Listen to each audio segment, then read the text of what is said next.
Tête de miniature putaclic.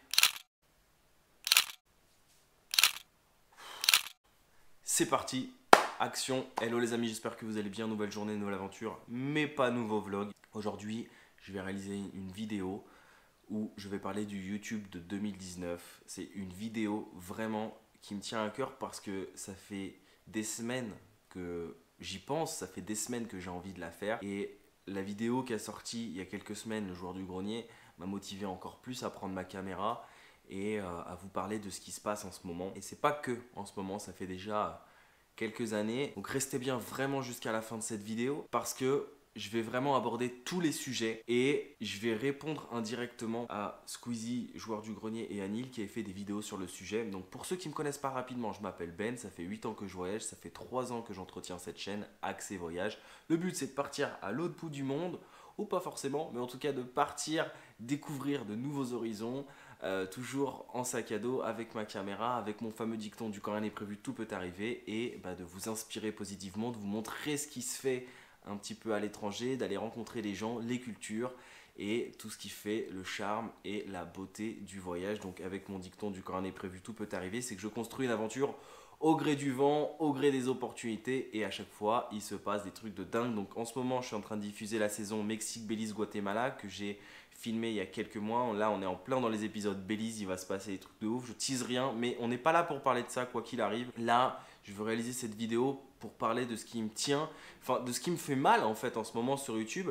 C'est qu'il n'y a pas longtemps, le joueur du grenier a fait une vidéo pour dire YouTube m'ennuie. En gros, il disait qu'il ne se retrouve plus dans le YouTube de maintenant où tout est cuté, tout est voilà, zoomé. Moi, je ne vais pas faire une vidéo comme ça où on se met des cuts, des zooms, voilà, pour casser un petit peu voilà, l'œil, que les personnes voilà, ne s'ennuient pas quand elles regardent la vidéo. Non, non, on va faire une vidéo simple, mais je vais vraiment répondre à tout.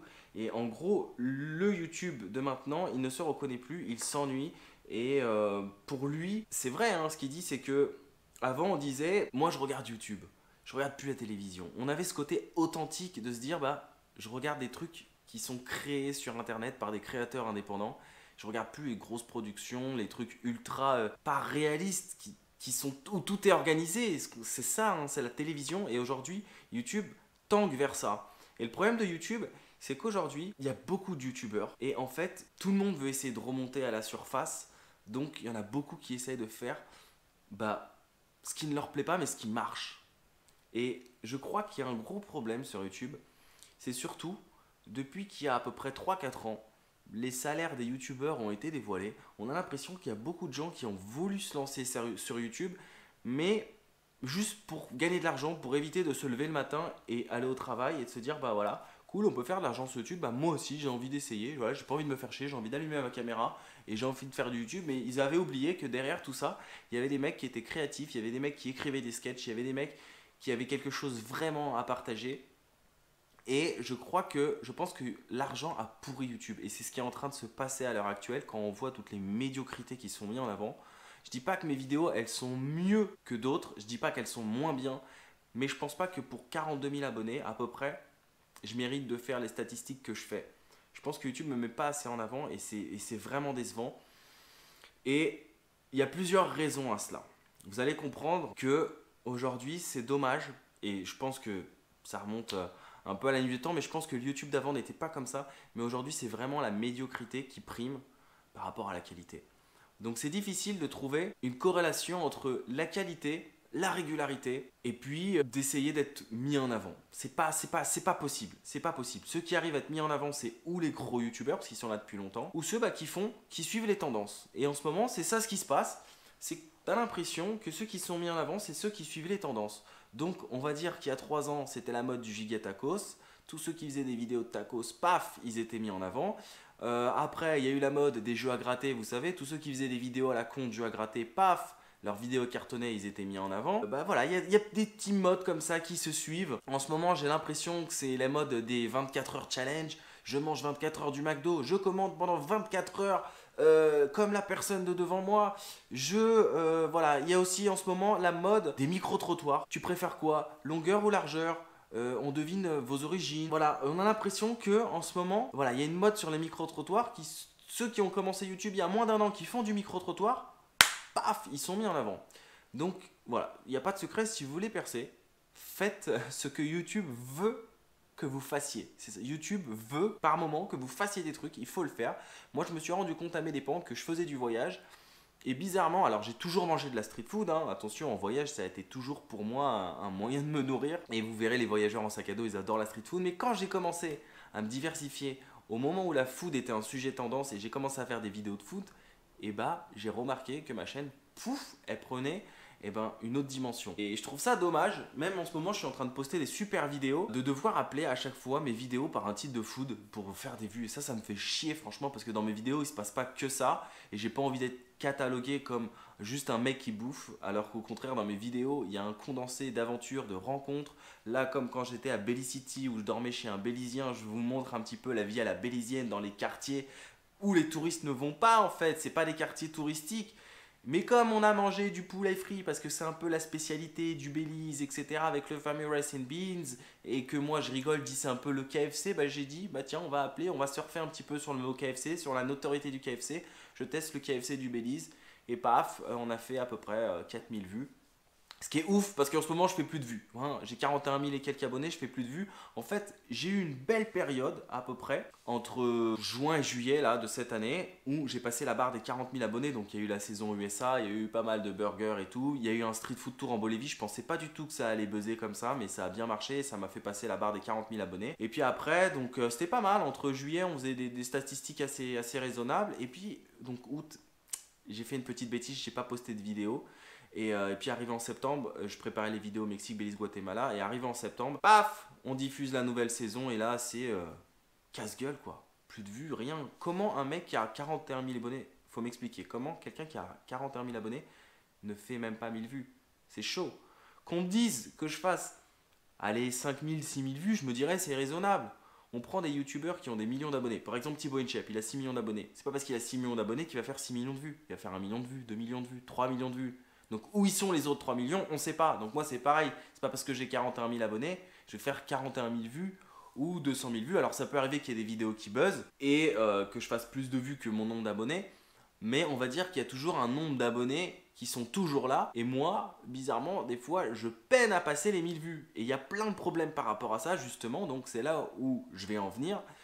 Par rapport à Squeezie et Anil, c'est que en gros Anil il a fait une vidéo il y a à peu près 3 ans où il disait YouTube m'attriste, je fais une vidéo chez moi, j'appelle Room Tour, je montre des cabinets, une cuisine, une salle de bain, je fais 100 000 vues, je fais des super vidéos de voyage, je fais des vidéos reportages, je vais à Tchernobyl, etc. Et là je fais quoi, 20 000, 30 000 vues, j'essaye de faire de la qualité, d'apporter quelque chose. Mais non, on se rend compte qu'en fait, c'est pas ça qui plaît, c'est pas ça que YouTube veut mettre en avant. Aujourd'hui, ce qu'ils veulent mettre en avant, c'est ce qu'on appelle le family friendly, les vidéos vraiment de pur divertissement, les vidéos qui ne demandent pas beaucoup de moyens, où juste allume ta caméra, tu manges un burger ou un kebab, tu sors 2-3 vannes, et voilà, paf, tu balances ça.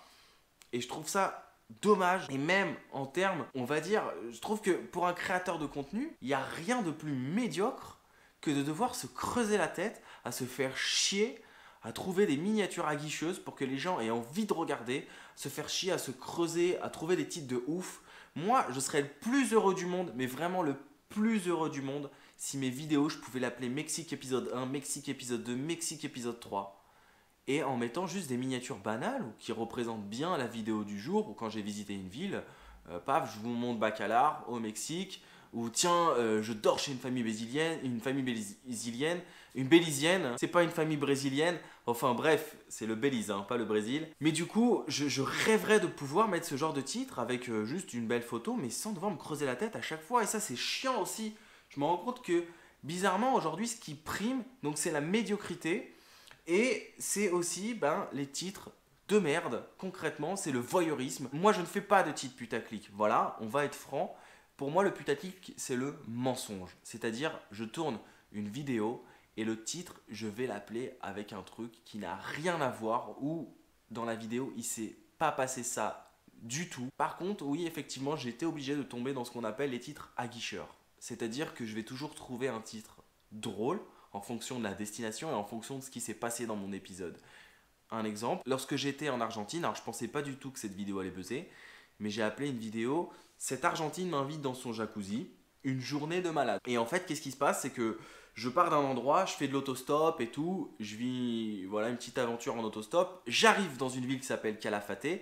Là, je suis accueilli par un Argentin et sa pote. Ils viennent me chercher, donc je faisais du couchsurfing, donc je dors chez l'habitant. Et sa pote me dit, bah on va tester un nouveau spa jacuzzi qui est ouvert dans la ville, est-ce que ça t'intéresse? Je dis, bah ok, pas de problème. On y va, et là elle m'invite, elle me dit, bah allez, t'es notre invité, vas-y, je te le paye et tout. Donc on arrive dans ce spa sauna jacuzzi, moi j'étais trop content, j'avais fait une journée de stop dans le froid, donc j'étais là en mode cocooning, j'étais trop bien, détente, hop, voilà, c'est bien pour se requinquer après une petite journée comme ça. Et à un moment, il y a une scène où elle passe à côté du jacuzzi, comme ça, elle se pose à côté de moi en papote, et j'ai pris ça comme image de la miniature. Forcément, une nana argentine en bikini à côté de moi. Moi, je suis comme ça, comme un pacha dans le jacuzzi. Et donc, j'ai appelé cette argentine, m'invite dans son jacuzzi. Mais c'est vrai, elle m'avait vraiment invité au jacuzzi. Pour le coup, j'ai pas menti et j'ai passé une journée de malade. Donc, tirer une journée de malade. Alors, je pensais pas que ça aurait fait 180 et quelques mille vues. Mais j'ai fait plein de vues. Mais pourquoi? Parce que les gens sont venus pour la miniature. La nana, fille argentine, on voit la meuf en bikini, voilà. Et pareil pour tout, comme la vidéo du kebab au Brésil. J'ai fait une vidéo qui a fait 500 000 vues. Mais je m'attendais jamais à ce que ça fasse ça. Pourquoi? Parce que la vidéo, je l'ai appelée Je teste le kebab le moins cher au monde. Alors j'ai conscience que ce n'est pas le kebab le moins cher au monde. Alors c'est peut-être l'un des moins chers, 1,50€ le kebab avec jus au Brésil. Je me baladais, je vous montrais la ville de Sao Paulo. J'essayais de vous faire découvrir en même temps la ville de Sao Paulo au Brésil. Et là, à un moment, je tombe sur un mec qui coupe de la viande en mode kebab, alors que mes potes brésiliens Rio ne connaissaient pas le kebab. À chaque fois que je leur disais, ouais, vous connaissez le kebab, ils connaissaient pas. Donc je trouvais ça ouf de trouver ça à Sao Paulo. Le passage dure 1 minute, 2 minutes. Voilà, je vous montre un petit peu la street food que je teste. J'ai appelé ça et boum, vidéo, 1,5 million de vues. Je suis sur le cul. Les autres vidéos, elles sont pareilles. Elles ont été réalisées par la même personne, le même montage, etc. Elles ont fait quoi? 1000 vues, 2000 vues, 3000 vues. Donc c'est vraiment là l'importance de la miniature, du titre. Et ça me fait chier parce qu'au final, allez, heureusement c'est cool parce que il y a quand même 70% de personnes qui sont venues et qui m'ont dit génial, pendant 20 minutes tu m'as fait voyager mec, c'était super ta vidéo, c'était incroyable tout ce qui t'arrive, merci, je connaissais pas le Brésil, waouh. Et puis après t'as 30% d'imbéciles qui parlaient de la nana qui était avec moi pendant le vlog, la brésilienne, et puis qui me parlait que c'était pas le kebab le moins cher au monde ou que j'avais mangé du chien, etc.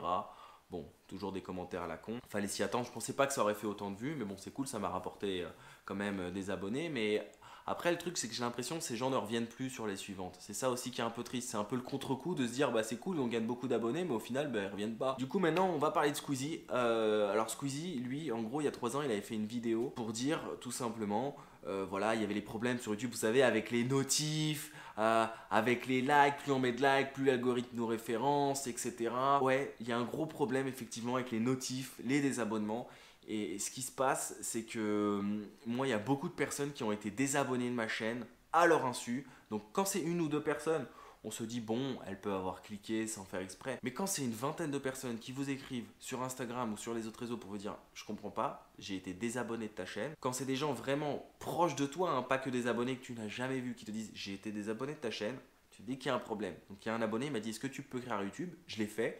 Et là, eux, ils m'ont répondu, mais ils n'ont pas cherché à s'embêter. Ils m'ont dit que en gros, c'était les gens, sans faire exprès, qui pouvaient se désabonner. Ok, je veux bien pour une ou deux personnes, mais pas pour 20, 25 personnes, faut pas abuser. Donc il y a des problèmes, YouTube désabonne. J'ai l'impression qu'ils essayent en fait de décourager les petits créateurs, parce que peut-être il y a beaucoup de créateurs et ils essayent de se dire bah vas-y on va faire un petit coup de balai et puis c'est peut-être aussi l'occasion de mettre un petit peu en avant nos abonnements YouTube Premium, voilà, pour que les gens s'abonnent et regardent le contenu qu'ils aiment, etc. Comme le fait qu'en ce moment il y a plein de pubs et ça casse les pieds à tout le monde, des pubs qui sont trop longues alors qu'avant on avait des pubs qui duraient quoi? Allez, 3-4 secondes, on pouvait les passer rapidement. Mais là, on a l'impression qu'ils sont en train de flinguer la plateforme. Et les notifs, c'est pareil. Les notifs, il n'y a pas longtemps, il y a Enjoy Phoenix qui a fait une vidéo, elle interviewait la patronne de YouTube Europe. Elle a dit, en gros, la patronne de YouTube Europe, que les notifs, comment ça marche? Il y en a plein qui ne le reçoivent pas. Mais vous savez pourquoi? C'est pas parce qu'en fait, elle ne marche pas. C'est juste que comme il y en a beaucoup qui sont abonnés à beaucoup de chaînes, pour éviter en gros que vous soyez spammé. Par exemple, s'il y a 15 youtubeurs qui sortent une vidéo en même temps que moi, vous n'allez pas recevoir 15 notifs, c'est relou. Donc ils essayent de trier en fonction de ce que vous regardez le plus. Donc si par exemple vous regardez ma chaîne le plus, ils vont vous envoyer la notif de ma vidéo et pas la notif de l'autre youtubeur. C'est comme ça que ça se passe.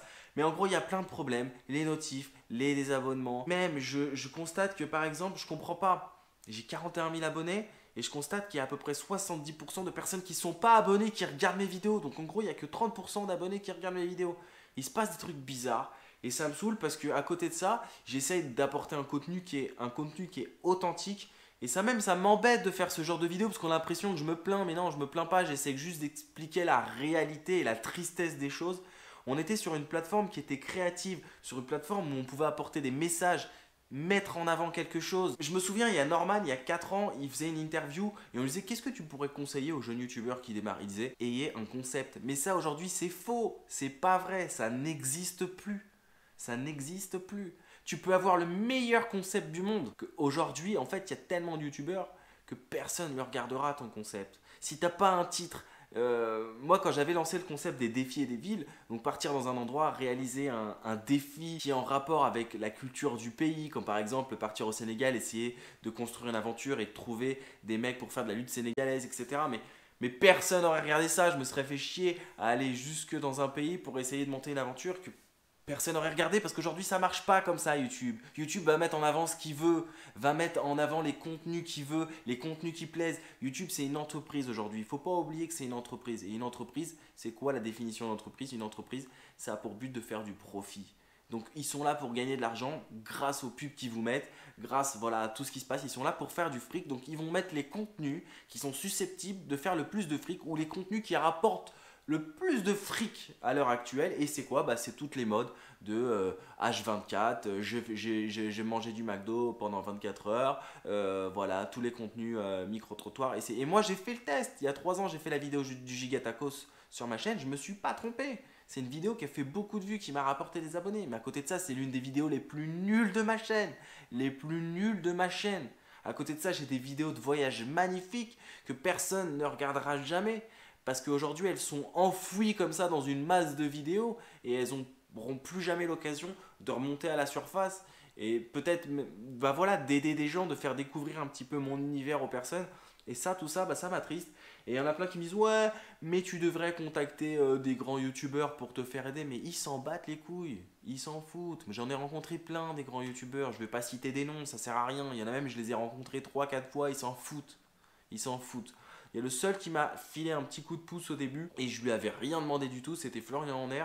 J'avais participé à son pique-nique, etc. Et il avait braqué la caméra sur moi à ce moment-là. Et ça m'avait donné un petit coup de pouce. J'avais gagné mes premiers abonnés comme ça. Et puis une fois, il a reparlé de moi dans une vidéo, pareil, sans rien que je lui demande. Les autres, franchement, tous ceux que j'ai rencontrés, à chaque fois, on me dit ouais, tu devrais écrire à Doc7, tu devrais faire ci, tu devrais faire ça. Mais les autres, ils s'en foutent. Ils sont là dans leur monde et ils s'en foutent. Ils sont là pour faire des collabs avec les gens qui les intéressent. Alors, ils sont pardonnables parce que forcément, ils sont démarchés tous les jours. C'est compréhensible. Franchement, moi, je recevrais 5000 personnes qui m'écrivent pour me dire tu peux me donner un coup de pouce. Alors effectivement, peut-être que j'ai pas le même contenu que les autres, j'ai un contenu qui est un peu plus authentique, je fais pas la même chose que tout le monde. D'ailleurs, je pense que même que le terme vlog, ça me porte préjudice parce que pour moi le vlog c'est vraiment genre la nana qui va filmer sa journée ou quand elle est en voyage, elle va filmer son hôtel 5 étoiles, sa piscine et ce qu'elle est en train de manger, mais elle va jamais vous montrer le pays, les locaux, etc.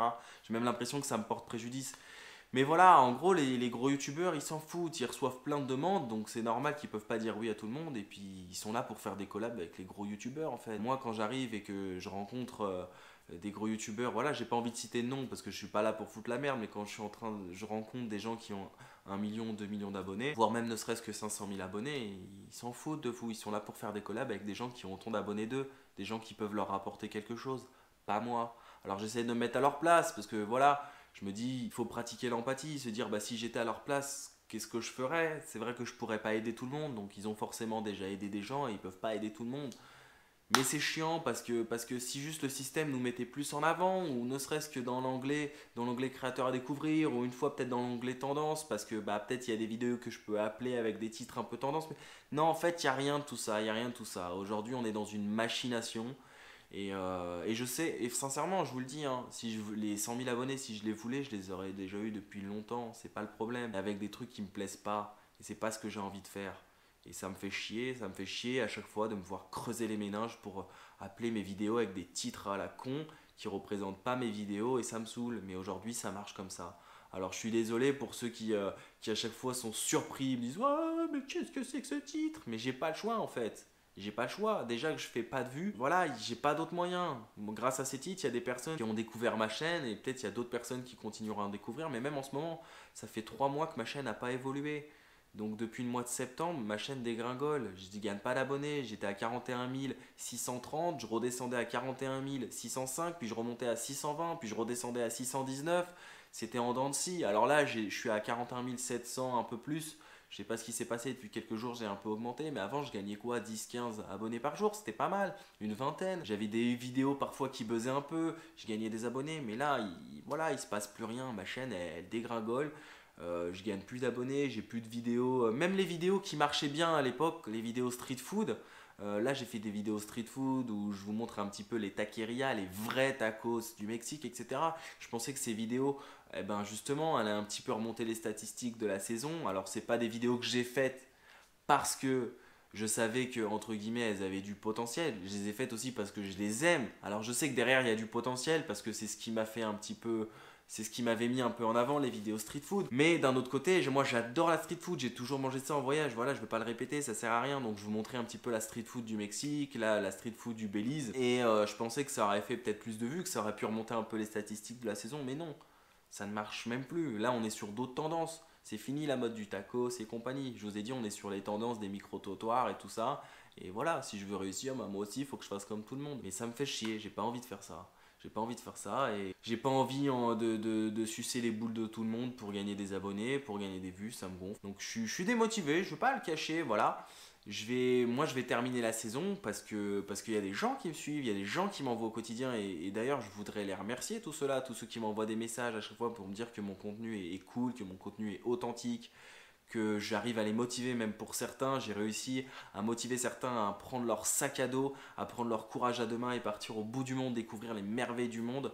Voilà, j'ai réussi quand même un pari fou d'influencer positivement, autre que par toutes les débilités qu'on peut trouver sur YouTube. Mais à côté de ça, voilà, je paye le prix fort peut-être de l'authenticité de mon contenu. Donc un contenu qui sera peut-être jamais mis en avant par YouTube et c'est dommage. Alors comme je dis, voilà, j'ai pas les meilleures vidéos du monde, hein, j'ai pas les. Je pense qu'avec plus de moyens, je serais capable de faire plus de trucs. Mais là, on se rapprochera encore plus de la télé, hein, parce que j'ai pas trop envie. Mais je pense qu'avec plus de moyens, mais en fait, comme on dit, il y a un temps pour chaque chose et chaque chose en son temps. Donc ceux qui me disent ouais, mais tu pourrais faire des vidéos vraiment plus qualitatives. Je vous ai dit, on peut pas être régulier, faire du quali. Je suis capable de faire du ultra quali si je veux, mais je peux pas faire du ultra quali et en même temps être régulier. Donc ceux qui me disent ouais mais attends tu vas pas sortir de vidéo pendant 3 semaines, c'est compliqué. Il n'y a que Cyprien et compagnie qui peuvent faire ça parce qu'ils savent que s'ils font du ultra quali, ils auront quand même plein de personnes qui vont regarder leur contenu. Moi aujourd'hui si j'abandonne les vidéos pendant 2 semaines, ouais, j'ai fait ça au mois d'août, il n'y avait plus personne à la rentrée, vous vous rendez compte? Donc c'est embêtant. Donc je suis obligé d'être régulier et moi j'ai trouvé vraiment ce moyen de faire des vidéos un petit peu au quotidien pendant le voyage parce qu'il se passe toujours plein de trucs, hein. Je peux vous assurer qu'il se passe plein de trucs et de poster mon aventure comme ça, vous construire vraiment l'aventure en sac à dos en mode carnet prévu, c'était un moyen aussi d'être régulier pour moi, de faire un petit peu plus de vidéos. Mais bon, voilà, on va pas se le cacher, c'est pas ce qui marche le plus sur YouTube. Donc voilà, je pense avoir fait le tour de ce que je voulais dire. Alors c'était peut-être parfois un peu fouillis parce que j'ai pas préparé de texte, donc c'est vraiment à l'arrache, à l'impro, mais ça sort du cœur. Et je voulais vraiment répondre un petit peu à tout ce qui se passe. Et courage aux petits youtubeurs, je sais que c'est pas facile. Je sais pas, j'ai pas la recette secrète de l'algorithme. J'ai pas la. Si je l'avais, je vous l'aurais donné avec grand plaisir. Je rêverais qu'il y ait plus de contenu authentique et intelligent qui soit mis en avant plutôt que toutes les médiocrités qui sont mises en avant. Alors attention, je ne suis pas en train de dire que je regrette certaines vidéos que j'ai faites, même si elles sont moins bonnes que d'autres. Mais c'est vrai que quand je mange un kebab sur mon scooter, j'avais fait une vidéo comme ça où je teste le meilleur kebab de Paris, parce qu'on avait fait une vidéo avec Morgan VS où on allait tester un kebab dans Paris qui était le meilleur kebab de Paris. Moi je kiffe trop les kebabs en plus, mais c'est pas le souci. Mais voilà, une vidéo qui avait fait pas mal de vues d'ailleurs. Et après on m'a dit ouais, dans les commentaires c'est pas le meilleur, faut que tu ailles le tester, c'est rue des Batignolles, nan. Et je l'ai fait, j'ai pris ma caméra, j'ai posé la caméra sur mon scoot, paf, 40 000 vues. C'est une vidéo qui m'a demandé peu de moyens, peu de montage et ça a fait beaucoup de vues. Et à côté de ça, les vidéos qui me demandent le plus de temps, le plus de montage, comme la vidéo du Chichen Itza, c'était incroyable. J'ai appris l'histoire du Chichen Itza, etc. C'est une vidéo qui a peiné à passer les 1000 vues et là elle en est à 2000 vues et quelques. Mais j'ai galéré de ouf. J'ai galéré de ouf à la monter. Je l'ai revue plusieurs fois pour voir si je disais pas de bêtises, etc. J'ai appris l'histoire des Mayas, du site, du Chichen Itza. Et c'est une vidéo qui est complète pour moi. Alors certes, il m'en peut-être un petit peu des plans en drone, etc. Mais comme je dis, il il y a une évolution pour chaque chose. Aujourd'hui, j'ai pas les moyens de faire ce genre de vidéos avec des plans de ouf, de drone. C'est peut-être pas ce que je recherche. Moi, on me compare souvent en mode j'irai dormir chez vous. Donc, je suis un peu j'irai dormir chez vous de YouTube, j'en rigole. Je suis un peu la version low cost budget, hein, parce que moi je fais ça vraiment sans trop de budget, donc j'ai ma caméra et je filme tout, sauf que lui il a du matériel de ouf, il y a une société de production, c'est la télévision. Mais voilà, donc bon bah je sais pas comment terminer cette vidéo, mais merci pour le soutien. Peut-être qu'un jour je serai totalement découragé, mais au moins je serai content d'avoir pu partager ce que j'avais à partager et d'avoir fait passer certains messages. Donc je terminerai cette vidéo comme j'ai l'habitude de terminer les autres. Prenez soin de vous. N'oubliez pas de voyager. Et si vous avez jamais voyagé, franchement, je vous souhaite de vivre des aventures aussi riches que celles que j'ai pu vivre aux quatre coins du monde, de rencontrer des gens formidables. Et puis, n'oubliez pas quand rien n'est prévu, tout peut arriver. Ah, ciao, ciao.